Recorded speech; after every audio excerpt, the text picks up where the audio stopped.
यानंतर बातमी आहे नागपूर वाहतूक पोलिसांनी केलेल्या धडक कारवाईची। खरतर होळी आणि धुळवड यामुळे अनेक जण झिंगलेले होते आणि अशाच 1000पेक्षा अधिक लोकांवर 24 तासाच्या आत वाहतूक पोलिसांनी कारवाई केली आहे। 1166 चालकांसोबत धूम स्टाईल दुचाकी पळवणाऱ्या 550 बायकर्सनाही या कारवाईचा दणका बसलाय। तळीराम चालकांकडून तब्बल 2500 रुपयांचा दंड वसूल झालाय, तर बायकर्सकडून 3000 रुपयांचा दंड वसूल केला गेलाय। अवघ्या 24 तासात करण्यात आलेली नागपुरातली सगळ्यात मोठी कारवाई आहे। विशेष म्हणजे आर्थिक दंड भरून या चालकांची सुटका होणार नाहीये। वाहतूक शाखेने सगळ्यांच्याच घरच्यांचे नंबर घेतले असून त्यांचे प्रताप घरच्यांनाही कळवले जातील। तसंच त्यांचा डेटाबेस तयार करून आरटीओ कडे सेव्ह करण्यात येणार आहे।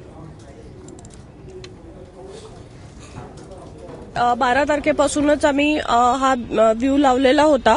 12ला संध्याकाळी 4 वाजल्यापासून ही कारवाई सुरू झालेली होती वाहतूक शाखेकडून आणि ती काल रात्री 12 वाजेपर्यंत चालू होती। आणि पोलीस प्रेझेन्सचा एक फार मोठ्या प्रमाणावरती इम्पॅक्ट पडतो। ज्यावेळेला पोलीस प्रेझेन्स मॅक्झिमम दिसतो त्यावेळेला बऱ्याच प्रकारचे गुन्हेही टाळले जातात, अपघात व्हायचेही टाळले जातात आणि एकूणच या कारवाईचा ओव्हरऑल चांगला इम्पॅक्ट कालच्या दिवसभरामध्ये दिसून आलेला आहे आपल्याला नागपूरमध्ये।